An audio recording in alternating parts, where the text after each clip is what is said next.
Alright, today we're going to talk about kit models of the Redstone missile. I know you're all excited, but Calibrate your enthusiasm. welcome to Max's Models. I'm Max. When I got interested in building kit models of rockets, again, I'd always built the Estes stuff, which of course flies, but I'm talking about just display models. One of the first ones I got, I always thought it had cool box art, was the little Revell kit. Well, of course, a repop thereof. And like a lot of people, a lot of model builders, I was more interested in the equipment, how cool it looked and what it did, than without really realizing just what the system was. And a lot of companies have made models of the Redstone. We're going to go over a few here in a minute, but thought before we get into that, it didn't quite dawn on me that the Redstone, which most of you probably know is basically a pretty direct offshoot of the V2, but all the models and everything I built out of it, they'd always been on stands and erectors, and you see them, the versions of Redstone were used to put our first satellites and astronauts up, and it didn't dawn on me because you think of the big fixed installations down at NASA, but actually it was a portable missile. They fired from field bases. I'm going to show you a couple of minute excerpt here from an episode of The Big Picture with Audie Murphy, where he's touring the units in Germany or in Europe that are using various missiles, and the people he's talking to are the real officers in command. And I thought it was a pretty enlightening little bit and made me appreciate the missile more than just as a cool thing to model, but for what it really is. So let's watch that real quick, and I'll be back in a couple of minutes.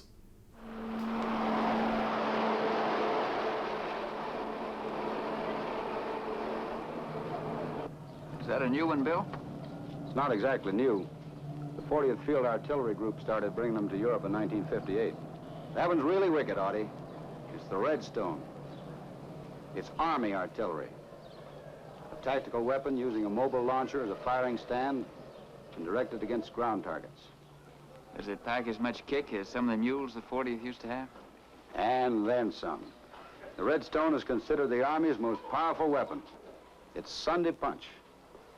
Why don't we go and ask the experts in the field, the men who are responsible for getting those things off the ground and right on target. We were escorted to the Redstone field operations by the commanding officer of the 40th Field Artillery Group, Colonel Joseph Harrison. That's our big boy, Audie. I've been around some rugged tactical weapons in my day, but nothing like this. Its warhead staggers the imagination. What about range, Colonel? Its range is approximately 200 miles.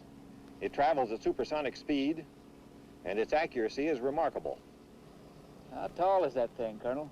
It's about 70 feet. Aren't you pretty much road-bound with all that equipment? No, we're highly mobile, either on the road or off the road. Then you don't need a fixed installation for firing. That's right. We fire from field positions.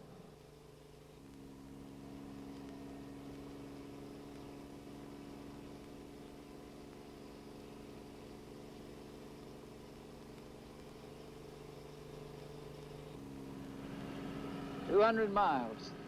That's quite an improvement over World War II artillery, which had a range of about 20 miles. One thing's for sure, it'd be hard to get caught by a sneak attack on the ground." That's the whole idea.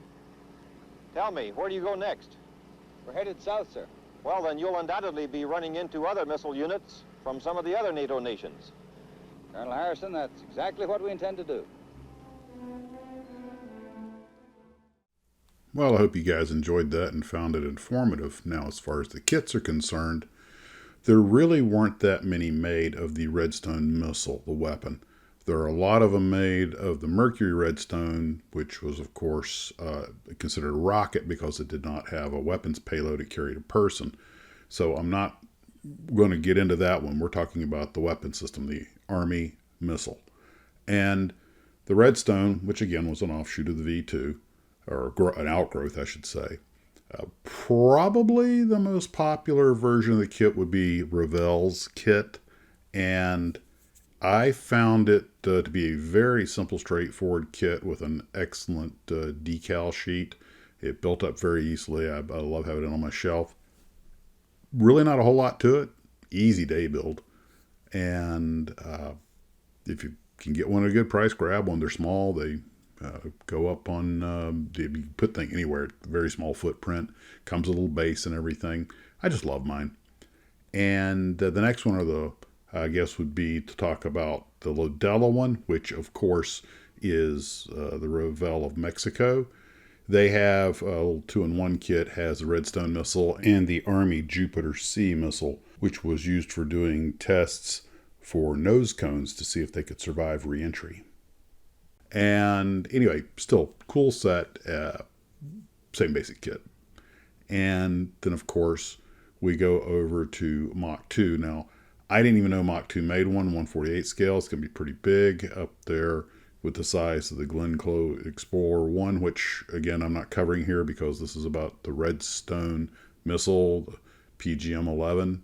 And the only other one, of course, Monogram had their missile set. Now, they did have a little 3 missile set for like 49 cents back in like 59, but the U.S. space missile set is usually what most people have that have the Redstone missile in it. But my favorite, which I have, I'm very happy to have one because sadly they're not making them anymore, was the Horizon Models. They had it's a Redstone, but you can make it as either a Redstone missile, which is how I made mine, or you can make it as the one of the satellite launchers. And they have a separate Mercury Redstone rocket, which I have that one also, haven't built it yet. But the point I'm getting at is that this is probably, in my humble opinion, the best Redstone missile kit out there. And it went together easily. They give you a lot of options, thorough instructions.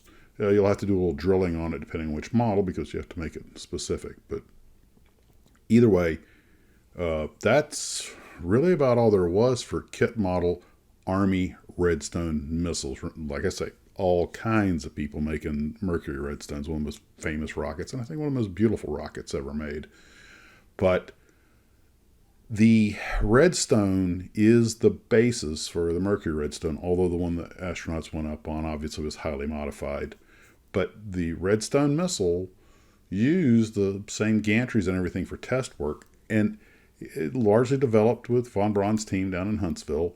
And they had some wild tests that they did, all kinds of stuff. You know, it kind of looks like, or Elon, what do they call it, Mechagodzilla, the arms that catch the starship. Well, this is a static capture test. They have to fire the engines, but they have to be able to run all sorts of tests. So that's what they did. You're looking at it. Pretty amazing stuff. I've actually seen some of those towers on the tour.